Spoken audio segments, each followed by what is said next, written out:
En mars 1989, Céline Garnier, une jeune femme de 23 ans, quitte l'appartement familial dans le quartier de Chantenay à Nantes.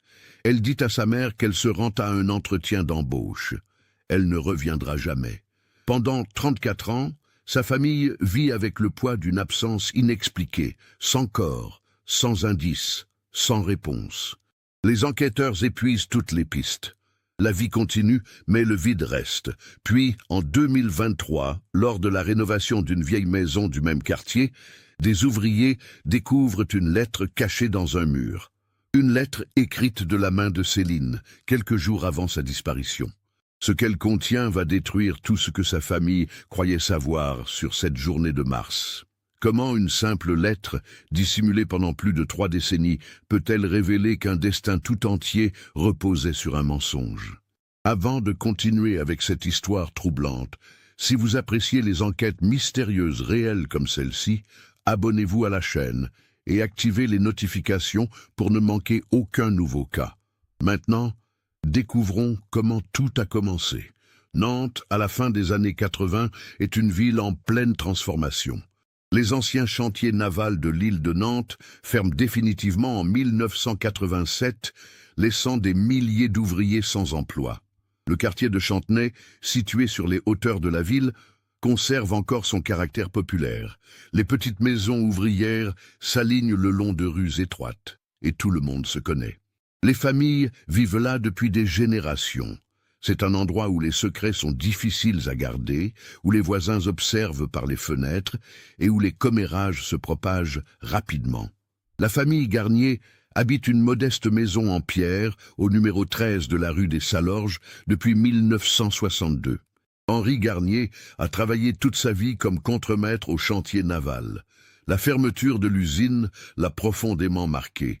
À 54 ans, en 1989, il enchaîne les petits emplois pour maintenir sa famille à flot. Simone, son épouse, tient le foyer avec une rigueur presque militaire. Elle vient d'une famille catholique stricte et a toujours veillé à ce que ses filles grandissent dans le respect des traditions et des convenances sociales.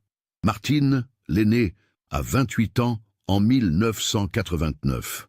Elle enseigne le français dans un collège du centre-ville.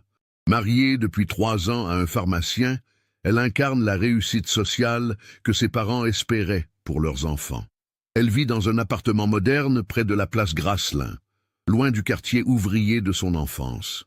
Céline, la cadette, est différente. À 23 ans, elle n'a pas suivi le même chemin que sa sœur. Après un baccalauréat littéraire obtenu de justesse, elle a tenté plusieurs formations sans jamais les terminer. Elle a travaillé dans divers magasins, une librairie du passage Pommereil, puis comme vendeuse dans une boutique de vêtements rue Crébillon. Mais elle ne reste jamais longtemps au même endroit. Simone s'inquiète constamment. Elle compare sans cesse Céline à Martine, ce qui crée une tension palpable lors des repas familiaux du dimanche. Céline est rêveuse, passionnée de littérature et de cinéma. Elle passe ses soirées au cinéma 14A ou au Café de la Cigale, avec des amis que ses parents jugent peu fréquentables, des étudiants en art, des musiciens, des gens qui parlent de partir à Paris ou à l'étranger. Henri et Simone veulent qu'elle se stabilise, qu'elle trouve un bon emploi, qu'elle rencontre un homme sérieux. Mais Céline semble toujours ailleurs, comme si elle attendait quelque chose que personne d'autre ne pouvait comprendre. La relation entre les deux sœurs est complexe. Martine aime Céline, mais elle ressent aussi une frustration grandissante face à ce qu'elle perçoit comme de l'immaturité. Céline, de son côté, admire sa sœur tout en se sentant étouffée par les attentes qu'elle représente. Lors des dîners familiaux, les silences sont lourds. Simone pose toujours les mêmes questions à Céline. As-tu postulé quelque part? As-tu rencontré quelqu'un? Quand vas-tu prendre ta vie en main? Céline répond par des monosyllabes, le regard fixé sur son assiette. Pourtant, au début de l'année 1989, quelque chose change. Céline semble plus légère, presque heureuse. Elle sourit davantage. Elle sort plus souvent mais reste évasive sur ses activités. Quand Martine lui demande si elle voit quelqu'un, Céline rougit et détourne le regard. « Peut-être », dit-elle simplement. Martine insiste, mais Céline refuse d'en dire plus. Ce n'est pas le bon moment. explique-t-elle. Je te raconterai quand ce sera le moment. En février 1989, Céline commence à parler d'un possible emploi. Elle mentionne une entreprise qui cherche une assistante administrative, un poste stable, avec un bon salaire. Simone est ravie. Henri se montre prudemment optimiste. Martine encourage sa sœur, espérant que c'est enfin le début d'une vie plus rangée. Céline promet un entretien pour début mars. Elle dit qu'elle doit préparer son dossier, qu'elle veut être sûre de tout faire parfaitement. L'ambiance familiale s'améliore sensiblement. Les repas du dimanche sont moins tendus. Simone arrête ses remarques constantes. Henri parle même d'aider Céline financièrement si elle obtient le poste, pour qu'elle puisse louer un petit studio. Tout semble enfin s'arranger. Personne ne remarque que Céline a commencé à faire disparaître discrètement certaines de ses affaires. Personne ne voit qu'elle garde une enveloppe dans la poche intérieure de son manteau, une enveloppe qu'elle touche nerveusement plusieurs fois par jour.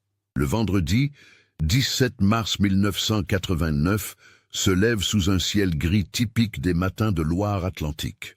Le thermomètre indique 8 degrés. Une bruine fine tombe sur Nantes depuis l'aube. Céline se réveille à 7h30.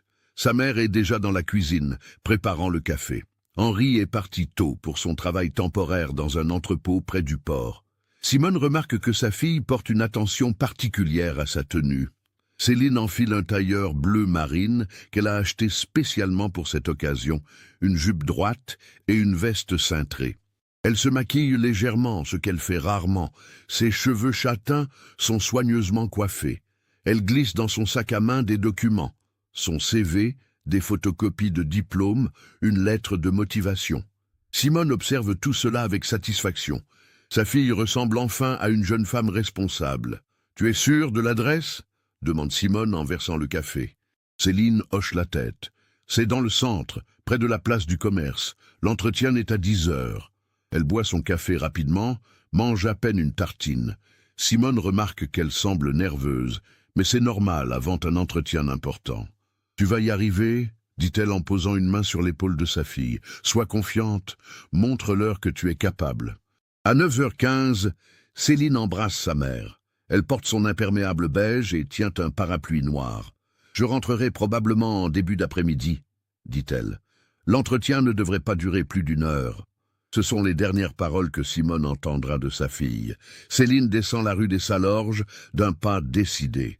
Madame Leroy, la voisine du numéro 9, la voit passer à 9h20. Elle la salue de la main.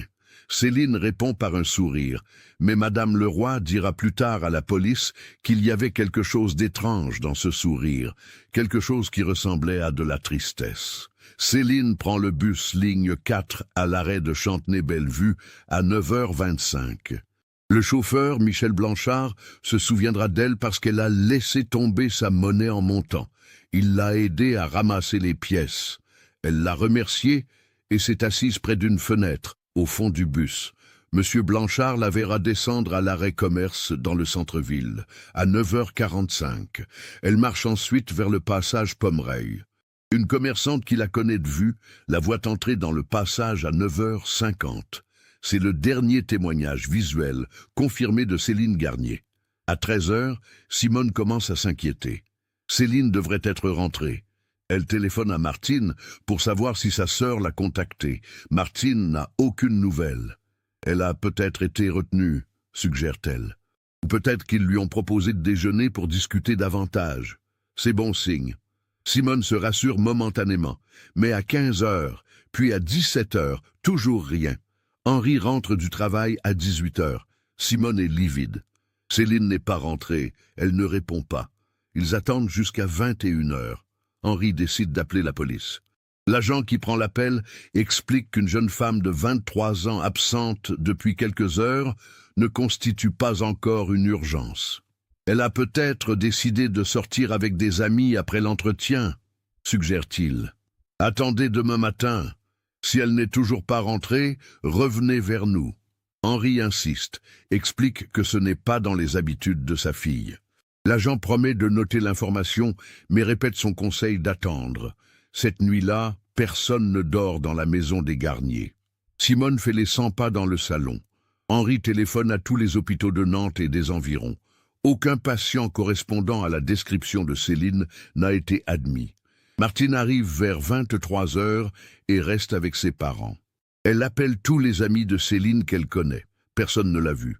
Personne ne sait où elle pourrait être. Le samedi matin, à 8 heures précises, Henri se présente au commissariat central de Nantes, rue de la Marne. Il dépose une déclaration de disparition officielle. L'inspecteur Alain Leclerc, un homme de 42 ans avec 20 ans d'expérience dans la police, prend en charge le dossier. Il interroge longuement Henri sur les habitudes de Céline, ses fréquentations, son état d'esprit récent. Henri explique l'entretien d'embauche, la transformation positive des dernières semaines, l'espoir qui était né dans la famille. Leclerc demande le nom de l'entreprise où Céline devait se rendre. Henri réalise avec horreur qu'il ne le sait pas. Céline avait dit une entreprise dans le centre, mais n'avait jamais précisé laquelle. Simone non plus ne connaît pas le nom exact. Martine est interrogée. Elle confirme que sa sœur était restée vague sur les détails. Elle voulait attendre d'être sûre avant d'en parler, explique Martine. Elle avait peur de nous décevoir si ça ne marchait pas. L'inspecteur Leclerc commence à ressentir une inquiétude professionnelle. Une jeune femme qui disparaît après avoir prétendu se rendre à un entretien dont personne ne connaît les détails, c'est inhabituel. Il lance immédiatement des recherches. Les hôpitaux sont à nouveau contactés. La morgue est vérifiée. Les gares SNCF de Nantes reçoivent le signalement. Une équipe passe au peigne fin le quartier du commerce et le passage Pommerille, interrogeant les commerçants. Plusieurs se souviennent vaguement d'une jeune femme en imperméable beige, mais personne ne peut dire où elle est allée après 9h50. Le dimanche, la famille distribue des tracts dans tout Nantes. La photo de Céline, prise lors de Noël 1988, circule. Elle sourit sur l'image, les yeux brillants, une main dans les cheveux. Disparue depuis le vendredi 17 mars, indique le texte. Si vous l'avez vue, contactez la police ou la famille. Des centaines de tracts sont collés sur les arrêts de bus dans les commerces, sur les panneaux d'affichage public. Les jours suivants, plusieurs témoignages contradictoires arrivent. Une femme prétend avoir vu Céline à la gare routière le vendredi après-midi. Un homme affirme l'avoir croisée près du château des Ducs de Bretagne vers midi. Une adolescente jure l'avoir vue monter dans une voiture grise près de la place Royale. Tous ces témoignages sont vérifiés et se révèlent soit erronés, soit impossibles à confirmer. La confusion s'installe. L'inspecteur Leclerc fouille l'appartement familial avec l'autorisation des parents. La chambre de Céline est petite, remplie de livres et de posters de films. Il remarque que plusieurs vêtements semblent manquer. Le placard contient des cintres vides. Simone confirme que certaines affaires de Céline ont disparu, mais elle ne peut pas dire exactement lesquelles ni quand. « Je pensais qu'elle les avait peut-être données ou vendues », explique-t-elle. Elle parlait parfois de faire du tri. Le sac à main de Céline n'a jamais été retrouvé. Sa carte d'identité non plus. Aucun retrait bancaire suspect n'est détecté sur son compte qui contient 847 francs. Son carnet de chèques est resté dans sa chambre. Elle n'avait pas de carte bancaire. Leclerc interroge longuement les amis de Céline. Ils la décrivent comme rêveuse, parfois mélancolique, mais jamais suicidaire. Plusieurs mentionnent qu'elle semblait plus heureuse ces dernières semaines, comme si quelque chose de positif était arrivé dans sa vie. Un ami, Luc Fontaine, artiste peintre de 26 ans, révèle que Céline lui avait parlé de changements importants à venir. « Elle m'a dit qu'elle allait peut-être partir », confie-t-il à l'inspecteur. Mais elle n'a pas dit où ni quand. Elle semblait excitée et effrayée en même temps. Leclerc demande si Luc connaît la nature de ces changements. Luc secoue la tête. Céline était secrète. Elle ne se confiait jamais complètement. Les semaines passent. L'enquête piétine. Aucune trace bancaire, aucun signalement fiable, aucun indice concret. Le dossier de Céline Garnier rejoint progressivement les centaines de cas non résolus de disparition en France. Les premiers mois sont un cauchemar éveillé pour la famille Garnier. Simone ne sort presque plus de la maison. Elle fixe la porte d'entrée, comme si Céline allait rentrer à tout moment. Elle prépare le dîner pour 4 personnes chaque soir, puis range machinalement l'assiette qui reste vide. Henri vieillit de 10 ans en quelques semaines. Ses cheveux blanchissent. Il dort à peine 3 heures par nuit. Il continue de distribuer des tracts tous les week-ends, seul, dans les rues de Nantes, même sous la pluie. Martine tente de maintenir une apparence de normalité. Elle retourne enseigner après 2 semaines d'absence, mais elle est ailleurs. Ses élèves remarquent qu'elle fixe souvent la fenêtre pendant les cours. Elle oublie des copies à corriger. Elle annule son voyage de vacances d'été. Son mari, David, essaie de la soutenir, mais il se sent impuissant face à une douleur qu'il ne peut pas comprendre complètement. « Elle va revenir », répète-t-il. Les gens disparaissent et réapparaissent. Ça arrive. Mais Martine ne peut pas y croire. Quelque chose en elle sait déjà que Céline ne reviendra pas. L'inspecteur Leclerc continue ses recherches pendant 6 mois. Il épluche les registres d'hôtels, contacte les polices d'autres villes, vérifie les foyers d'urgence. Il fait diffuser la photo de Céline dans l'émission télévisée « Perdue de vue » sur TF1. Plusieurs appels suivent la diffusion, mais aucun ne mène à une piste sérieuse. En septembre 1989, le dossier est officiellement classé en disparition inquiétante non élucidée. Leclerc promet à la famille de rester attentif à toute nouvelle information, mais il doit se concentrer sur d'autres affaires. La première année est rythmée par de faux espoirs. Une jeune femme ressemblant à Céline est signalée à Bordeaux en juin. Henri fait le voyage immédiatement. Ce n'est pas elle. En octobre, un corps non identifié est retrouvé dans la Loire près d'Ancenis. Simone s'effondre en apprenant la nouvelle. L'identification formelle révèle qu'il s'agit d'une autre personne. En décembre, un témoin prétend avoir vu Céline à Paris, dans le métro. La police parisienne vérifie. Encore une erreur. Les années 1990 apportent un changement subtil. La douleur aiguë se transforme en une tristesse sourde et permanente. La famille apprend à vivre avec l'absence, même si elle ne l'accepte jamais vraiment. Simone rejoint un groupe de soutien pour parents d'enfants disparus. Elle rencontre d'autres mères qui attendent depuis 5 ans, 10 ans, 15 ans. Certaines ont cessé d'espérer, d'autres s'accrochent encore. Simone se situe quelque part entre les deux.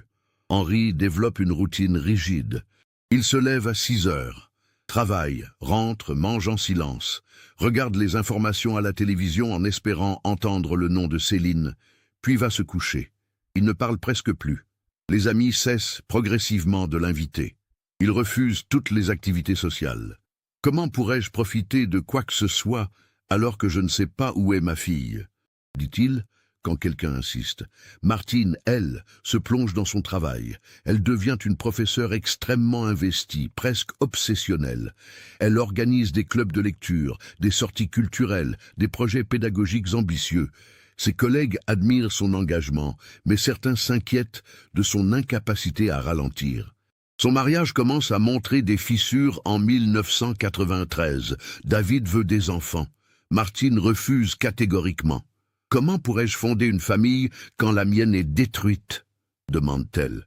Ils divorcent en 1995, à l'amiable, mais avec une tristesse infinie. La maison de la rue des Salorges devient un sanctuaire figé dans le temps. La chambre de Céline reste intacte. Ses livres sur les étagères, ses vêtements dans le placard, ses posters au mur. Simone refuse que quoi que ce soit touché. Elle entre parfois dans la chambre, s'assoit sur le lit et reste là pendant des heures, comme si elle pouvait sentir encore la présence de sa fille. Henri, au contraire, évite cette pièce. Il ne peut pas supporter de voir les affaires de Céline sans elle. Au fil des années, les théories se multiplient dans le quartier et dans la famille. Certains pensent que Céline a fui volontairement, qu'elle voulait recommencer ailleurs. D'autres imaginent un enlèvement, un crime jamais résolu. Quelques-uns suggèrent un accident, un corps qui n'a jamais été retrouvé. Madame Leroy, la voisine, chuchote parfois qu'elle a toujours trouvé Céline bizarre, trop rêveuse pour ce monde.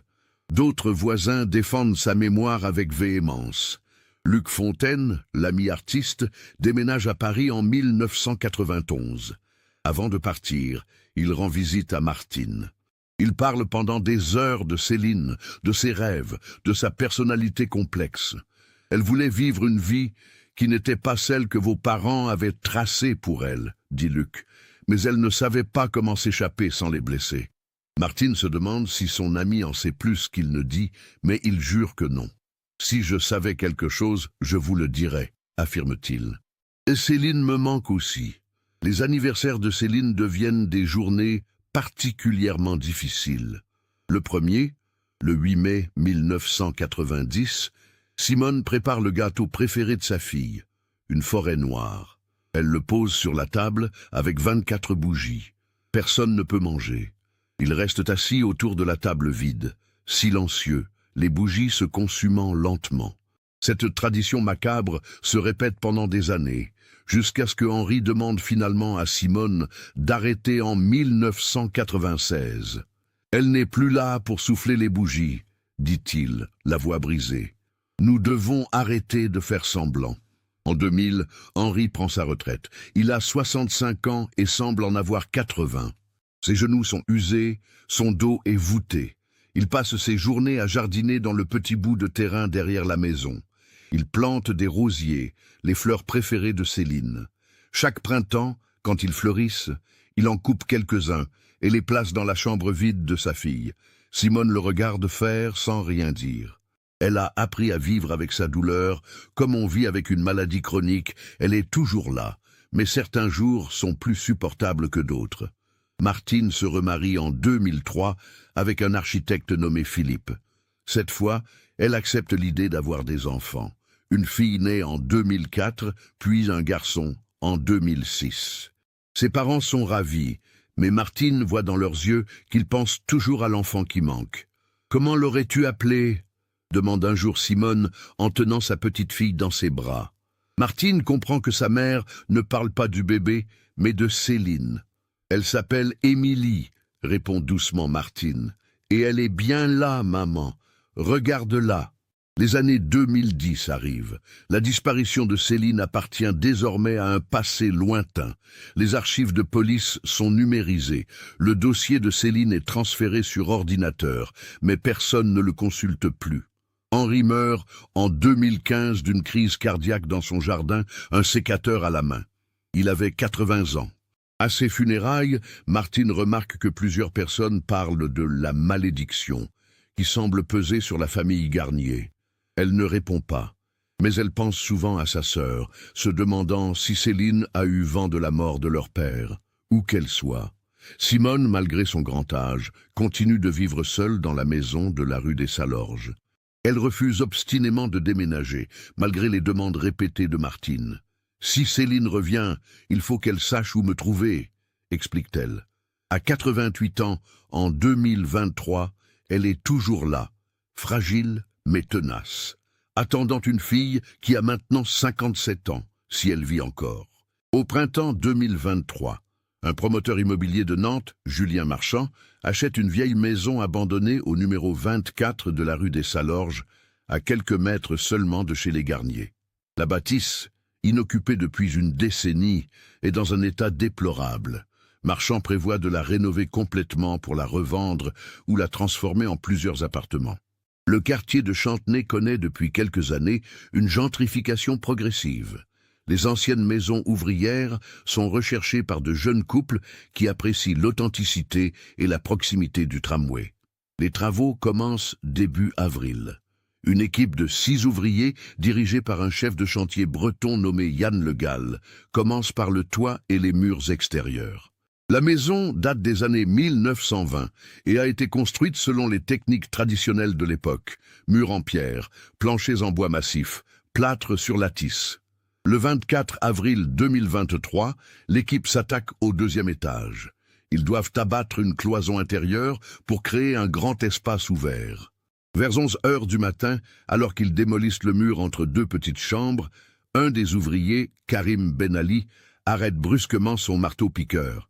« Chef, viens voir ça !» crie-t-il. Yann s'approche. Dans le creux du mur, entre 2 rangées de briques, une enveloppe jaunie apparaît. Elle a été soigneusement glissée dans un espace vide, puis le mur a été refermé par-dessus. L'enveloppe est poussiéreuse mais étonnamment bien conservée, protégée de l'humidité par sa position dans le mur. Yann prend l'enveloppe avec précaution. Elle n'est pas cachetée. À l'extérieur, une écriture féminine et soignée indique simplement « À ma famille ». Karim veut l'ouvrir immédiatement, mais Yann hésite. « On ne sait pas ce que c'est », dit-il. « Ça pourrait être important. » Il décide d'appeler le propriétaire. Julien Marchand arrive sur le chantier 1 heure plus tard. Il examine l'enveloppe, intrigué. « C'était caché dans le mur ?» demande-t-il. « Depuis combien de temps ?» Yann explique que le mur semble n'avoir jamais été touché depuis sa construction originale, peut-être 80 ou 90 ans plus tôt. Mais l'enveloppe paraît beaucoup plus récente, peut-être 30 ou 40 ans.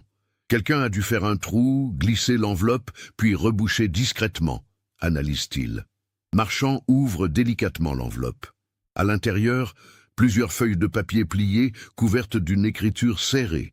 Il commence à lire et son visage change. « Nantes, le 14 mars 1989 », commence la lettre. « Si quelqu'un trouve cette lettre, je serai parti depuis longtemps. J'écris ceci en sachant que personne ne le lira probablement avant de nombreuses années. Peut-être que cette maison sera détruite avant que ces mots ne soient découverts. Mais j'ai besoin d'écrire la vérité quelque part, même si c'est dans un mur qui ne parle pas. Je m'appelle Céline Garnier. » Marchand s'arrête, le cœur battant. Il connaît ce nom. Tout le quartier connaît ce nom. La fille disparue des Garnier. Celle dont on parle encore parfois. Celle dont la mère âgée vit toujours quelques maisons plus loin. Il regarde Yann. « Appelle la police », dit-il. « Immédiatement ». L'inspecteur qui se présente sur le chantier 1 heure plus tard est une jeune femme, capitaine Sophie Moreau, de la brigade criminelle de Nantes. Elle a 34 ans et n'était même pas née quand Céline a disparu. Mais elle connaît le dossier. Tous les policiers de Nantes connaissent le dossier Garnier. C'est un de ces cas légendaires, transmis de génération en génération dans le commissariat, un mystère jamais résolu qui hante encore les couloirs. Sophie Moreau prend l'enveloppe avec des gants. Elle lit la lettre entièrement, sur place, debout au milieu du chantier poussiéreux. Sa main tremble légèrement quand elle tourne les pages. Les ouvriers attendent en silence, conscients qu'ils assistent à quelque chose d'historique. Quand elle termine sa lecture, Sophie reste immobile pendant plusieurs secondes, essayant d'absorber ce qu'elle vient d'apprendre. « Où habite la famille ?» demande-t-elle finalement. Yann pointe la maison des Garnier, visible depuis la fenêtre. La mère vit encore là. Elle a 88 ans. Sophie regarde la maison, cette petite bâtisse en pierre, où une vieille femme attend depuis 34 ans des nouvelles de sa fille. Elle pense à ce qu'elle doit faire maintenant. Elle pense à la bombe qu'elle va lâcher sur cette famille qui a déjà tant souffert. « Personne ne parle de cette lettre avant que j'aie parlé à la famille », ordonne Sophie fermement. Personne. Pas de photos, pas de messages, pas de posts sur les réseaux sociaux. Cette histoire va devenir publique très vite, mais la famille doit l'apprendre en premier. C'est compris ? Tous hochent la tête. Sophie appelle sa supérieure, la commandante Laurent. Elle explique brièvement la situation. On lui demande de se rendre immédiatement chez Simone Garnier avec un psychologue de la police. À 16h30, Sophie Moreau frappe à la porte du numéro 13. C'est Martine qui ouvre. Elle est venue rendre visite à sa mère, comme tous les mardis après-midi. Elle voit l'uniforme et pâlit instantanément. « Vous l'avez trouvée ?» demande-t-elle, sa voix à peine un murmure. « Elle est morte, c'est ça ?» Sophie secoue la tête. « Je dois vous parler à toutes les deux. » Puis-je entrer ? Dans le salon, Simone est assise dans son fauteuil habituel, celui qu'elle occupe depuis des décennies. Elle regarde Sophie avec des yeux encore vifs malgré son âge.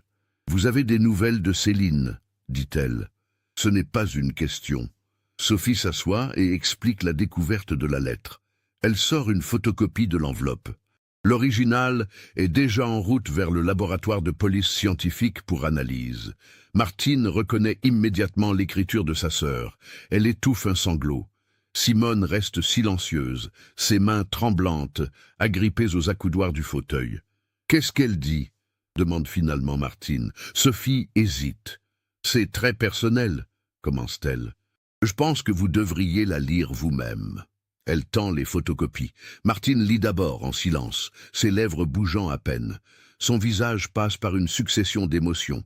Confusion, choc, incrédulité, puis une douleur si intense que le psychologue s'approche, inquiet. « Non !» murmure Martine. « Non, ce n'est pas possible. » Elle donne les feuilles à sa mère d'une main tremblante. Simone chausse ses lunettes et commence à lire l'écriture de sa fille disparue depuis 34 ans. La lettre de Céline contient 10 pages manuscrites. L'écriture est soignée au début, puis devient plus hâtive vers la fin, comme si elle avait écrit dans l'urgence ou l'émotion. Sophie Moreau reste silencieuse, pendant que Simone lit, respectant le moment. Martine s'est levée et marche nerveusement dans la pièce, incapable de rester en place. Elle connaît déjà le contenu de la lettre, et elle ne peut pas supporter de le voir se refléter sur le visage de sa mère. Simone lit lentement, s'arrêtant parfois pour essuyer ses larmes. Quand elle termine, elle replie soigneusement les feuilles et les pose sur ses genoux. Elle reste silencieuse pendant plusieurs minutes. Martine se tient debout près de la fenêtre, regardant la rue où sa sœur a grandi. « Comment est-ce qu'on n'a rien vu ?» demande-t-elle finalement, sa voix brisée. « Comment est-ce que j'ai pu être si aveugle ?» La lettre de Céline explique tout. Elle révèle ce que personne dans la famille ne savait, ce qu'elle avait caché pendant des mois par peur de les décevoir, par peur de les blesser, par peur de tout détruire. Céline était enceinte. Elle portait l'enfant d'un homme que la famille ne pouvait pas accepter, pas à cause de sa race ou de sa religion, mais parce que cet homme était Luc Fontaine, l'ami artiste que les parents de Céline considéraient comme un raté, un bohème sans avenir. Et pire encore, Luc était marié. La lettre raconte comment leur relation avait commencé en janvier 1989, lors d'une soirée chez des amis communs. Céline connaissait Luc depuis des années, mais ils n'avaient jamais été plus que des amis. Cette nuit-là, quelque chose avait changé. Ils avaient parlé pendant des heures de littérature, d'art, de leurs rêves. Luc avait avoué que son mariage était un échec, qu'il restait avec sa femme par culpabilité plus que par amour. Céline avait admis qu'elle se sentait étouffée dans sa vie, qu'elle voulait partir, mais ne savait pas comment. Leur relation était devenue rapidement intense. Ils se voyaient en secret, dans des cafés éloignés du quartier, dans l'atelier de Luc près du port. Céline savait que c'était mal, que Luc était marié, que ses parents seraient horrifiés. Mais pour la première fois de sa vie, elle se sentait vivante. Luc parlait de quitter sa femme, de recommencer ailleurs avec Céline. Il rêvait de Paris, de Bordeaux, d'une vie où ils pourraient être ensemble librement. Puis, en février, Céline avait découvert qu'elle était enceinte. La panique l'avait saisie. Elle avait 23 ans, pas de travail stable, pas d'argent, et elle portait l'enfant d'un homme marié. Elle avait gardé le secret pendant des semaines, ne sachant pas quoi faire. Elle avait envisagé l'avortement, mais quelque chose l'en empêchait. Elle voulait cet enfant, elle voulait cette vie avec Luc. Le 9 mars, elle lui avait annoncé la nouvelle. Luc avait été choqué, mais après le premier moment de sidération, il avait pris ses mains et lui avait dit « Alors on le fait. On part, on recommence. » Il avait contacté un ami à Lyon qui pouvait les héberger temporairement. Ils avaient élaboré un plan. Luc quitterait sa femme en douceur, prétendant accepter un travail ailleurs. Céline inventerait un entretien d'embauche pour expliquer son départ. Ils partiraient séparément pour ne pas éveiller les soupçons, puis se retrouveraient à Lyon. Céline avait écrit cette lettre 3 jours avant son départ, le 14 mars. Elle expliquait qu'elle ne pouvait pas dire la vérité directement à sa famille. Elle savait qu'ils essaieraient de l'en empêcher.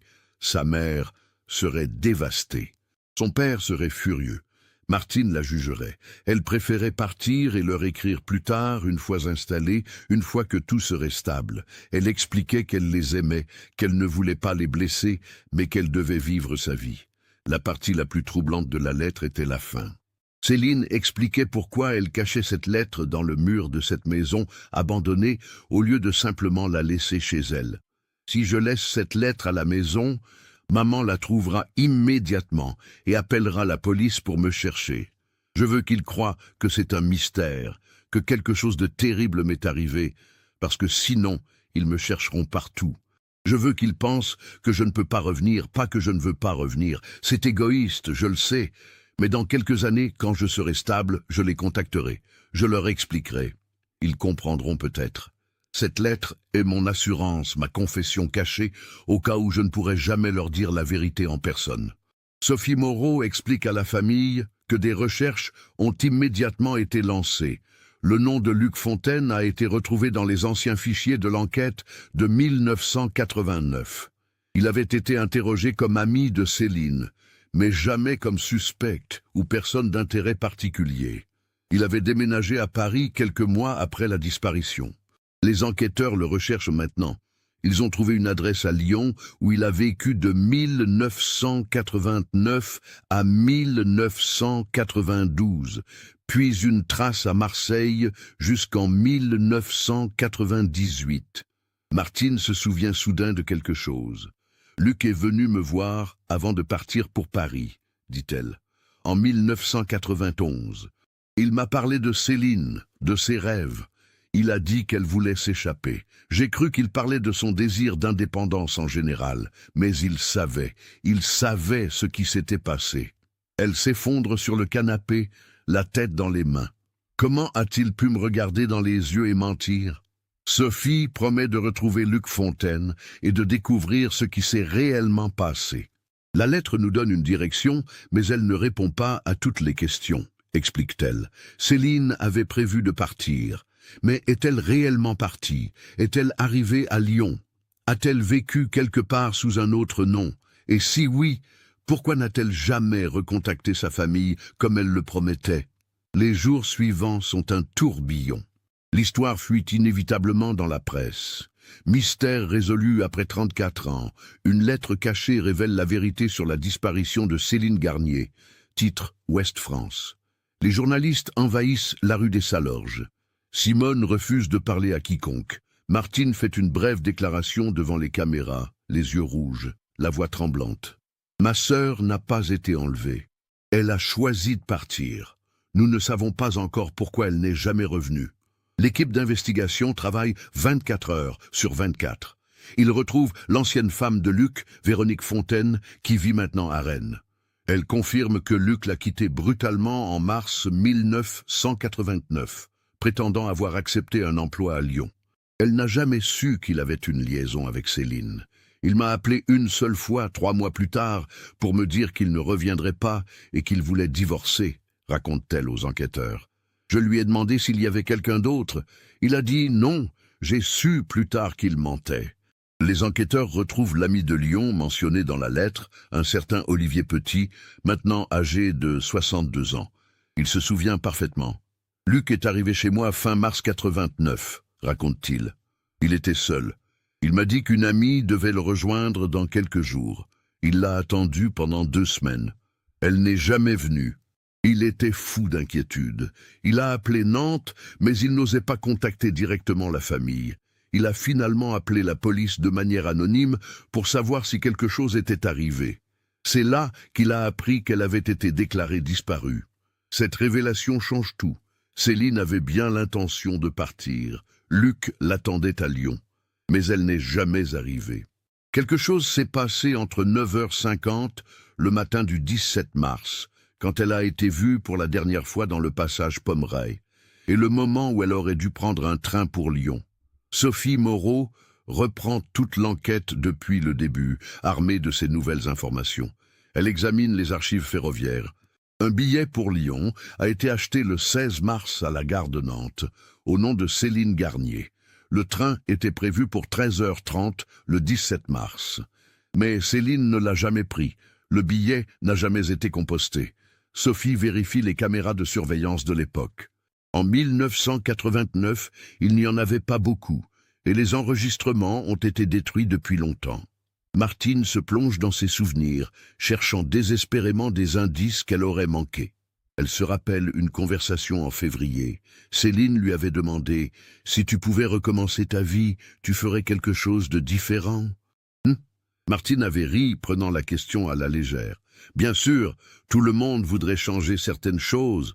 Pourquoi? Céline avait juste souri. Simple curiosité. Maintenant, Martine comprend que sa sœur était en train de prendre la décision la plus importante de sa vie. Sophie interroge à nouveau tous les témoins de l'époque, ceux qui sont encore en vie et joignables. Le chauffeur de bus, Michel Blanchard, maintenant retraité, se souvient encore du jour où Céline est montée dans son bus. « Elle portait un sac assez lourd, dit-il. Je m'en souviens parce qu'elle a eu du mal à trouver sa monnaie tout en tenant le sac. Un sac lourd. Céline ne se rendait pas à un entretien, elle partait, elle transportait ses affaires essentielles. La commerçante du passage Pommeraye, Madame Jouve, est contactée. Elle a 78 ans et vit maintenant dans une maison de retraite. Elle se souvient vaguement d'une jeune femme ce jour-là. Elle regardait l'heure constamment, dit-elle, comme si elle attendait quelque chose ou quelqu'un. Elle avait l'air nerveuse.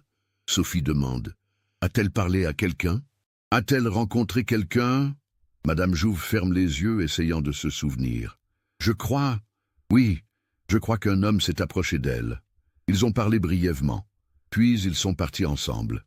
Cette information est capitale. Céline a rencontré quelqu'un dans le passage Pommeraye. Était-ce Luc? Non, impossible. Luc était déjà parti pour Lyon le 15 mars, selon Olivier Petit. Alors qui? Sophie demande à Madame Jouve de décrire l'homme. Je ne sais plus, répond la vieille dame. C'était il y a si longtemps. Peut-être jeune, peut-être pas. Je ne me souviens pas.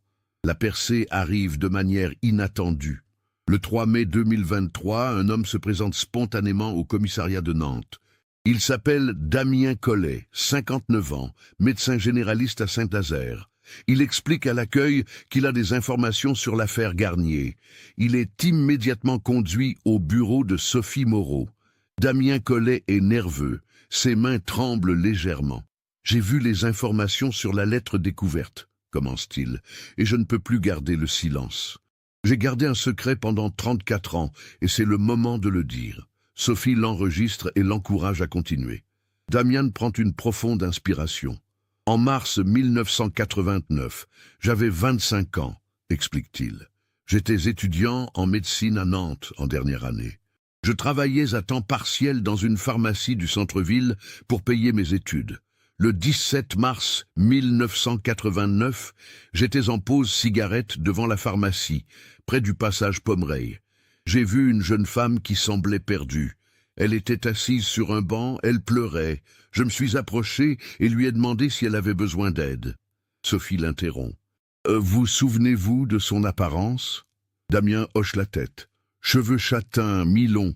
Elle portait un imperméable beige et tenait un sac de voyage. Elle avait environ 20 ans, peut-être un peu plus. C'est Céline.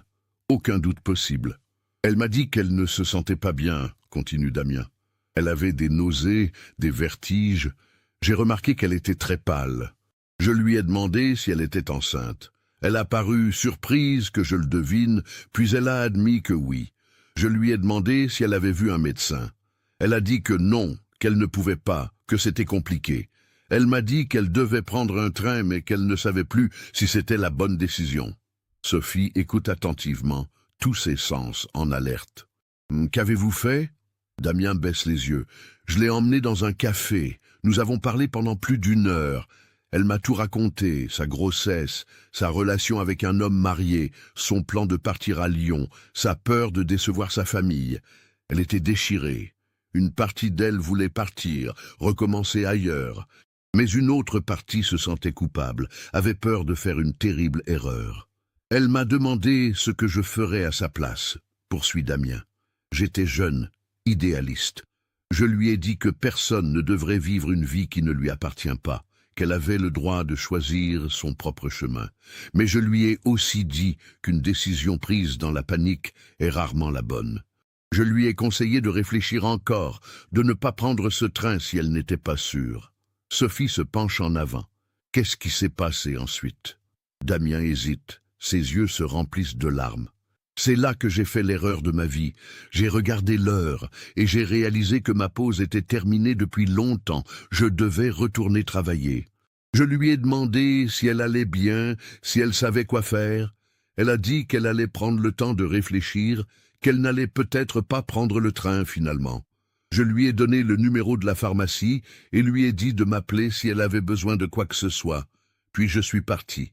Je ne l'ai jamais revue, dit Damien, sa voix se brisant. 2 jours plus tard, j'ai vu son visage sur un tract de disparition.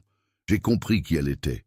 J'aurais dû aller voir la police immédiatement et leur dire que je l'avais vue, que je lui avais parlé.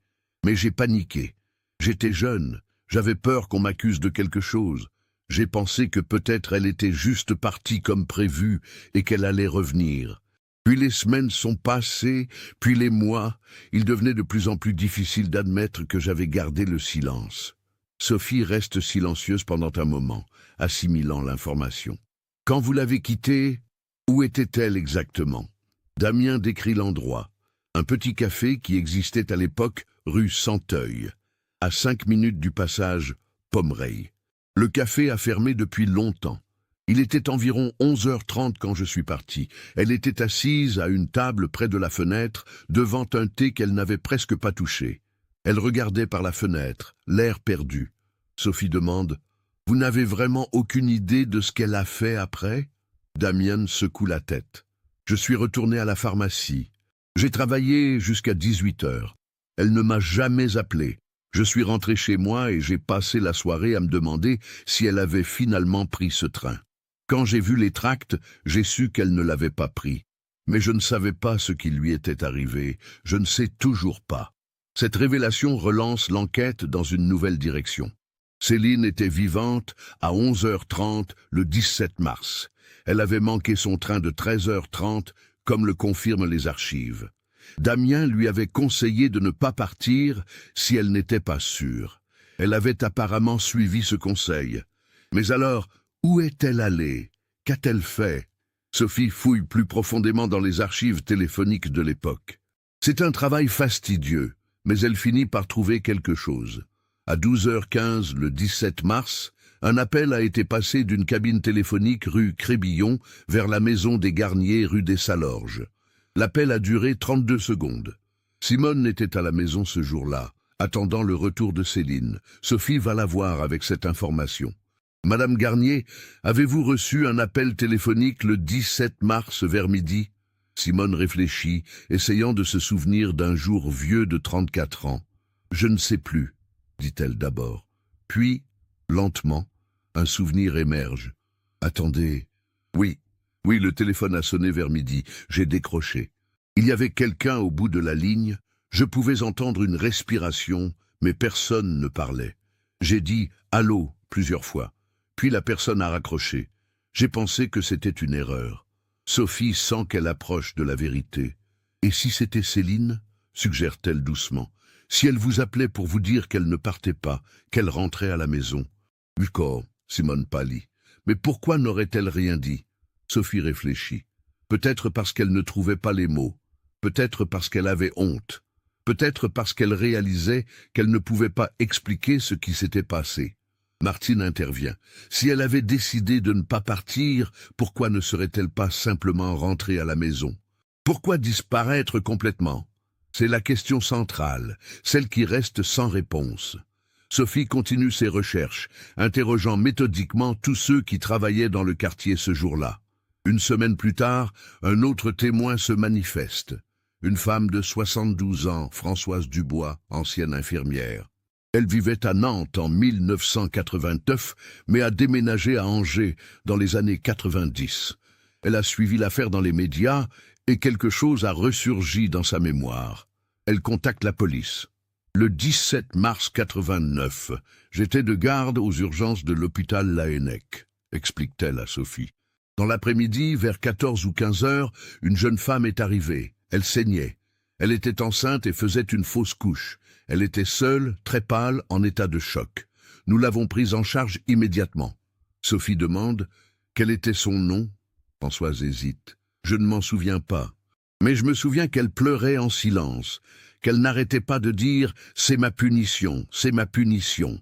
Sophie demande si des archives médicales existent encore.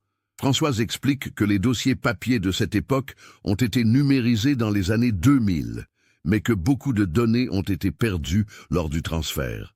Sophie se rend immédiatement à l'hôpital Laennec. Après des heures de recherche dans les archives informatisées, elle trouve un dossier incomplet, daté du 17 mars 1989. Patiente, C. G. 23 ans. Admission d'urgence pour fausse couche spontanée. Traitement administré. Sortie le même jour, vers 18 heures. C. G. Céline Garnier. Sophie sent son cœur battre plus vite. Le dossier ne contient presque aucun détail. Pas d'adresse complète, pas de numéro de téléphone, juste des initiales et une brève description médicale. Mais Françoise Dubois confirme que la patiente correspondait exactement à la description de Céline. Elle est partie vers 18 heures, dit l'infirmière. Je lui ai conseillé de rester en observation, mais elle a insisté pour partir. Elle a signé une décharge. Je lui ai demandé si quelqu'un venait la chercher. Elle a dit que oui. Puis, elle est partie. Je ne l'ai plus jamais revue. Céline était donc à l'hôpital l'après-midi du 17 mars. Elle avait perdu le bébé, la raison même de son départ. Elle était ressortie à 18 heures. Il faisait déjà nuit. Il pleuvait. Où est-elle allée? Pourquoi n'est-elle pas rentrée chez elle? Sophie retourne voir Simone et Martine avec ces nouvelles informations. La révélation que Céline était enceinte et a fait une fausse couche est dévastatrice. Simone pleure silencieusement. Elle devait être terrifiée, murmure-t-elle, seule à l'hôpital, perdant son bébé, et nous ne savions rien, nous ne pouvions pas l'aider. Martine, elle, est en colère. Pourquoi ne nous a-t-elle pas appelés? Pourquoi n'est-elle pas rentrée? Nous aurions été là pour elle. Peu importe ce qui s'était passé, nous aurions été là. Mais au fond d'elle, Martine sait pourquoi. Leur mère était stricte, jugementale. Leur père aurait été furieux. Céline avait honte. Elle avait perdu la raison de son départ, mais elle ne pouvait pas faire face à sa famille. La question reste, qu'est-ce que Céline a fait après avoir quitté l'hôpital à 18 heures? Sophie élargit ses recherches. Elle examine les rapports de police de mars 1989. Accident de la route, incident, crime. Le 18 mars, un corps non identifié a été repêché dans la Loire, près du pont Anne de Bretagne.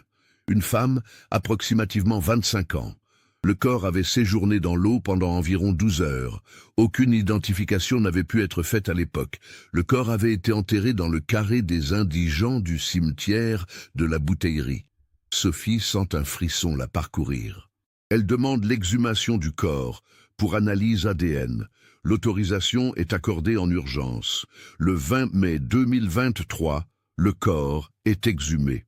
Les restes sont dans un état prévisible après 34 ans d'inhumation.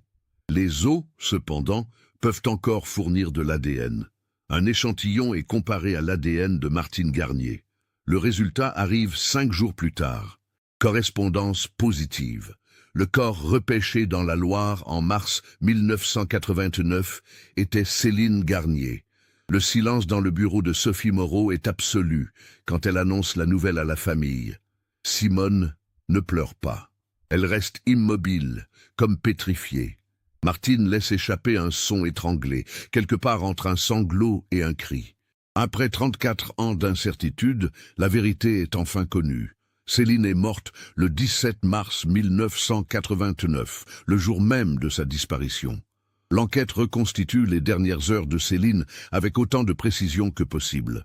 Après avoir quitté l'hôpital à 18 heures, probablement dévastée par la perte de son bébé et terrifiée à l'idée de rentrer chez elle, Céline a marché dans Nantes sous la pluie. Des caméras de surveillance d'une banque, dont les archives ont miraculeusement été conservées, la montrent traversant le pont Anne de Bretagne vers 19h15. Elle marche lentement, courbée sous la pluie, tenant toujours son sac. Un témoin de l'époque, retrouvé grâce à un appel à témoins renouvelé, se souvient avoir vu une jeune femme seule sur le pont cette nuit-là. « Il pleuvait fort », dit l'homme, maintenant âgé de 68 ans. « Je rentrais du travail. J'ai vu cette fille appuyée contre le parapet, regardant l'eau. J'ai ralenti, j'ai pensé lui demander si elle allait bien. Mais ma femme m'attendait à la maison et je me suis dit qu'elle attendait probablement quelqu'un. Je suis passé. Je le regrette depuis que j'ai vu les reportages. Peut-être que si j'avais parlé... » L'autopsie des restes, autant que possible après tant d'années, ne révèle aucune trace de violence, aucun traumatisme évident. L'hypothèse la plus probable est une noyade. L'analyse toxicologique est impossible après tout ce temps. Sophie ne peut donc pas déterminer avec certitude s'il s'agit d'un suicide, d'un accident ou d'autre chose. Mais en recoupant tous les éléments, la fausse couche, l'état émotionnel de Céline, sa présence sur le pont tard le soir, l'absence de signes de lutte, Sophie doit conclure que Céline s'est probablement jetée dans la Loire. Elle avait perdu le bébé, qui était la raison de son départ. Luc l'attendait à Lyon, mais elle ne pouvait plus le rejoindre comme prévu. Rentrer chez elle signifiait expliquer tout, la grossesse, la liaison, le mensonge, la fausse couche. C'était trop. Dans un moment de désespoir absolu, seule sur ce pont sous la pluie froide de mars, Céline a fait un choix. Luc Fontaine est finalement retrouvé. Il vit maintenant à Toulouse, remarié depuis 10 ans, père de 2 enfants. Quand Sophie l'appelle, il s'effondre au téléphone. « J'ai attendu pendant des semaines, » dit-il, sa voix brisée. « J'ai appelé partout, puis j'ai appris qu'elle avait été déclarée disparue. Je ne savais pas quoi faire.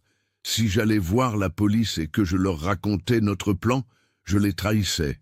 Si je me taisais, je laissais le mystère perdurer. J'ai choisi le silence, et j'ai vécu avec cette culpabilité chaque jour depuis 34 ans. Luc explique qu'il est resté à Lyon pendant 3 mois, espérant contre tout espoir. Puis il est allé à Paris, essayant de fuir ses souvenirs. Il a tenté de se reconstruire, mais Céline n'a jamais quitté ses pensées. Quand j'ai su qu'on avait trouvé la lettre, j'ai su que la vérité allait éclater, dit-il. J'ai attendu votre appel. D'une certaine manière, c'est un soulagement. Je peux enfin faire mon deuil. Sophie organise une rencontre entre Luc et la famille Garnier. C'est tendu, douloureux. Simone le regarde avec un mélange de colère et de pitié. « Vous l'avez aimé ?» demande-t-elle. Luc hoche la tête, incapable de parler. « Alors pourquoi ne l'avez-vous pas sauvée ?» Luc baisse les yeux. « Parce que je ne savais pas qu'elle avait besoin d'être sauvée. J'attendais à Lyon. Je pensais qu'elle arriverait d'un moment à l'autre.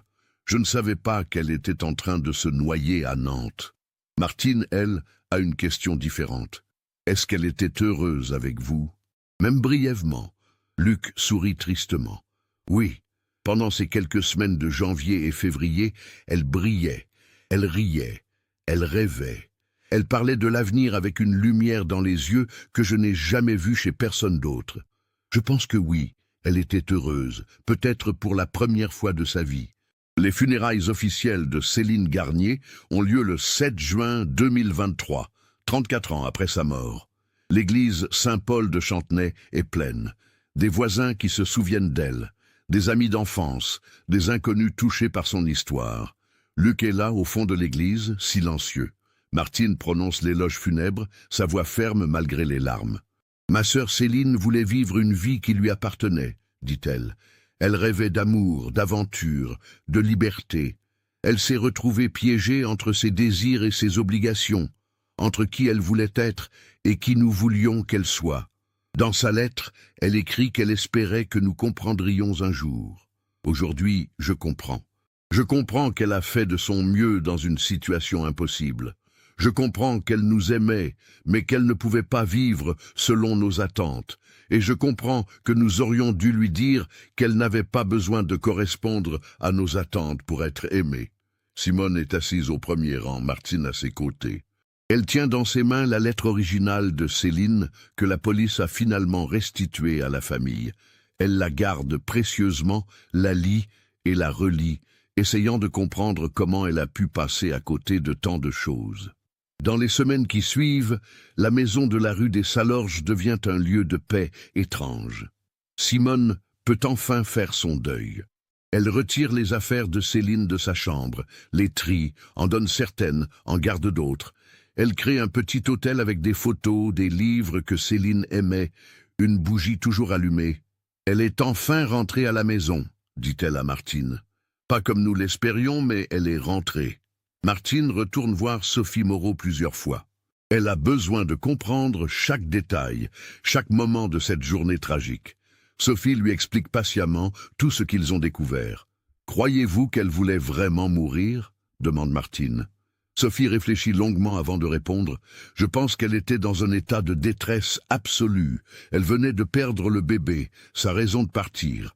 Elle avait menti à tout le monde. Elle avait peur, elle avait honte. Dans cet état, les gens ne pensent pas clairement. Peut-être qu'elle est montée sur ce pont juste pour réfléchir. Peut-être que le vent était fort, qu'elle a glissé. Nous ne saurons jamais exactement. Luc Fontaine vient se recueillir sur la tombe de Céline plusieurs fois. Il apporte des roses blanches, ses fleurs préférées. Il reste là pendant des heures, parlant à voix basse à une femme qui ne peut plus l'entendre. Martine le croise un jour au cimetière. Ils s'assoient ensemble sur un banc. « Je ne vous pardonnerai peut-être jamais complètement, » dit Martine. « Mais je comprends que vous l'aimiez, et je crois que ça comptait pour elle. » Luc pleure ouvertement. Elle méritait mieux que ce qui lui est arrivé. Elle méritait de vivre sa vie. L'affaire Garnier soulève des questions dans toute la France sur la pression sociale, les attentes familiales et le droit de choisir sa propre vie. Des émissions télévisées discutent du cas. Des psychologues analysent les facteurs qui ont pu contribuer au désespoir de Céline. Le débat sur l'avortement, encore sensible en France dans les années 80, refait surface. Certains disent que si Céline avait eu accès à plus de ressources, à plus de soutien, elle aurait pu faire des choix différents. Simone participe à une émission radio locale, invitée à parler de son expérience. Elle dit simplement « Si votre enfant vient vous voir avec un problème, même le pire problème imaginable, écoutez-le sans jugement, aidez-le. Ne le laissez jamais penser qu'il n'a nulle part où aller, personne vers qui se tourner. J'aurais voulu que Céline sache qu'elle pouvait rentrer à la maison ce jour-là, qu'elle pouvait tout me dire, que je l'aurais serrée dans mes bras, et que nous aurions trouvé une solution ensemble. Mais elle ne le savait pas. Et c'est ma faute autant que la sienne. La maison abandonnée du numéro 24, où la lettre a été trouvée, est finalement rénovée et vendue. La nouvelle propriétaire, une jeune architecte, connaît l'histoire. Elle installe une petite plaque discrète près de l'endroit où le mur a été démoli. En mémoire de Céline Garnier, 1965-1989. Elle voulait vivre sa vie à sa façon. Le promoteur Julien Marchand fait un don au nom de Céline à une association d'aide aux femmes en détresse. Martine écrit un livre sur l'histoire de sa sœur, publié en 2024. La lettre dans le mur, l'histoire de Céline, devient un best-seller en France. Les recettes sont reversées à des associations d'aide psychologique et de prévention du suicide. Dans le livre, Martine explore non seulement la disparition de sa sœur, mais aussi les dynamiques familiales, les attentes sociales des années 80 et la difficulté d'être une jeune femme cherchant sa propre voie. Simone Garnier meurt paisiblement dans son sommeil en décembre 2024, à l'âge de 89 ans. Elle est enterrée à côté de son mari Henri et finalement près de Céline. Sur sa pierre tombale, Martine fait graver « Mère de Céline » et Martine. Elle a attendu, elle a compris, elle a pardonné. Aujourd'hui, l'histoire de Céline Garnier est devenue une partie de l'histoire de Nantes. Des étudiants en psychologie l'étudient, des dramaturges s'en inspirent. Mais pour ceux qui l'ont connue, elle reste simplement Céline, une jeune femme qui rêvait d'une vie différente, qui a fait des choix difficiles et qui a payé le prix ultime pour avoir voulu vivre selon ses propres termes dans un monde qui ne lui en laissait pas la liberté. La lettre dans le mur, cachée pendant 34 ans, a finalement révélé une vérité que personne n'aurait pu imaginer. Non pas une histoire d'enlèvement ou de crime, mais une tragédie humaine ordinaire, amplifiée par le silence, la honte et l'impossibilité de demander de l'aide. C'est l'histoire de milliers de personnes qui disparaissent chaque année, non pas parce qu'elles sont victimes de crimes violents, mais parce qu'elles ne voient pas d'autre issue à leur souffrance. Cette histoire nous montre comment le poids des attentes familiales et sociales peut devenir insupportable, et comment le manque de communication peut transformer une situation difficile en tragédie. Céline Garnier voulait vivre sa propre vie, mais elle ne savait pas comment le faire sans blesser ceux qu'elle aimait. Dans sa tentative de protéger sa famille de la vérité, elle a créé un mystère qui a duré 34 ans. Que pensez-vous de cette histoire? Avez-vous remarqué les signes tout au long du récit? Pensez-vous que Céline aurait pu faire un autre choix? Partagez vos réflexions dans les commentaires. Si cette enquête approfondie vous a touché, n'oubliez pas de vous abonner à la chaîne et d'activer les notifications pour ne manquer aucun nouveau cas. Laissez un like si cette histoire vous a marqué et partagez-la avec quelqu'un qui s'intéresse aussi aux mystères humains et aux enquêtes qui révèlent des vérités enfouies pendant des décennies.